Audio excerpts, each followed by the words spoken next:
আজকে আমার হাজব্যান্ড বাজার থেকে 3 কেজি ফলি মাছ কিনে নিয়ে আসছে। আর সেটা দেখে আমার পুরাই মাথা গরম, প্লাস মাথা ঘোরানো শুরু করছে। কারণ ফলি মাছের আঁশ উঠাইতে যেমন কষ্ট, তার মধ্যে হচ্ছে এই যে ফলি মাছ কিন্তু এভাবে খাওয়া যায় না প্রচণ্ড কাটার কারণে। তো সবসময় এভাবে আমরা কোফতা আকারেই খাই, আর কোফতা বানাইতে তো দ্বিগুণ কষ্ট। আর আমি ফলি মাছের যখনই কোফতা বানাই তখনই কি করি, ওইটা হচ্ছে ভালো মতো করে বেটে নিই।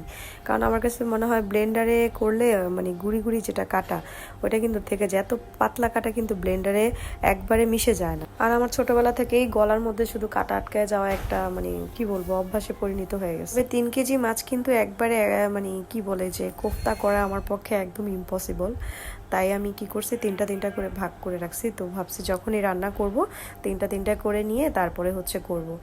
আর মাছগুলো যদিও আমি কাটি নাই, আমার মা এসে কেটে দিছে। মার পুরো হাত ব্যথা হয়ে গেছে কাটতে কাটতে। আর আজকে কিন্তু আমি কোনো মানে রেসিপি শেয়ার করতেছি না, কারণ হচ্ছে কি এই ফলি মাছের কোফতা ছোটোবেলা থেকে আমার মার কাছ থেকে দেখে দেখে শিখছি এবং সেভাবেই সবসময় চেষ্টা করি।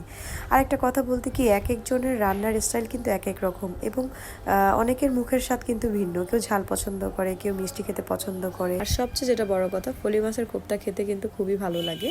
আর এই হচ্ছে আমার রান্নার ফাইনাল লুকটা। কেমন আসছে সবাই কিন্তু কমেন্টে জানাবে।